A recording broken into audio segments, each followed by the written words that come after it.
Welcome to our journey through history as we explore the haunting yet significant slave trade castles of Ghana.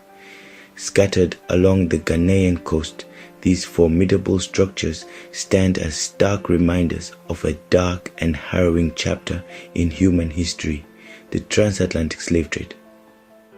Welcome to my channel. Subscribe and be rest assured for daily impressive contents.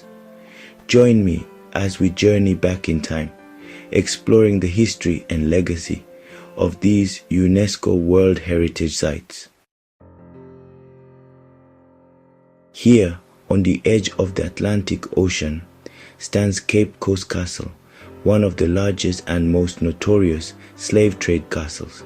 Built by the Swedish in the 17th century, it soon fell into British hands, becoming a major hub of the transatlantic slave trade. The castle's imposing structure with whitewashed walls conceals a dark history.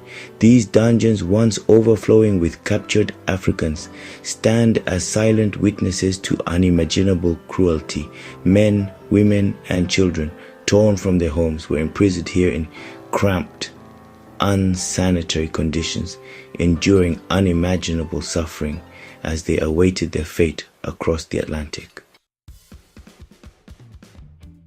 Further down the coast lies Elmina Castle, its history even older and more complex.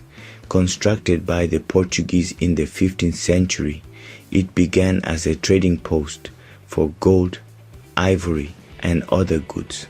But as the demand for slaves grew, Elmina transformed into a holding pen for human cargo.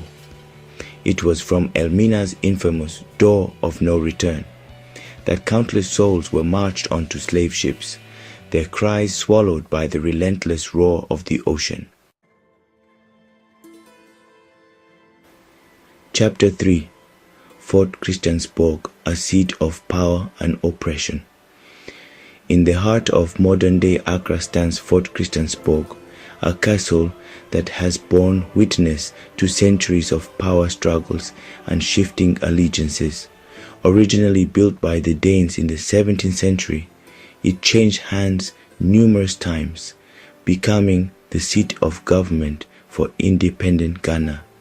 Beneath its imposing facade lies a dark undercurrent, a legacy inextricably linked to the slave trade.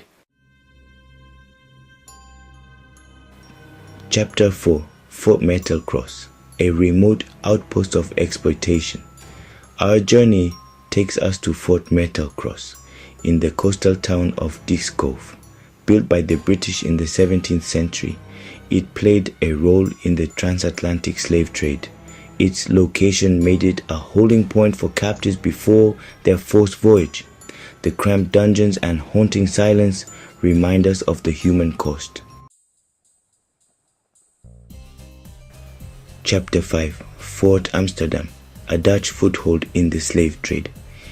Our final destination is Fort Amsterdam, perched on a hilltop overlooking Abanze.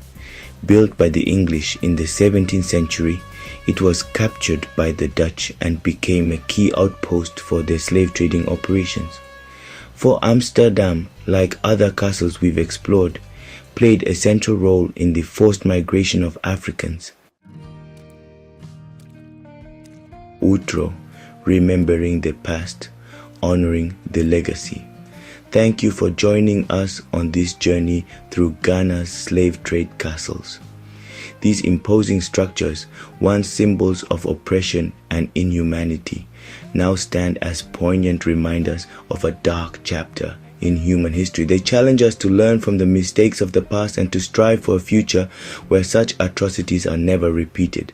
Don't forget to like, share, and subscribe for more historical explorations.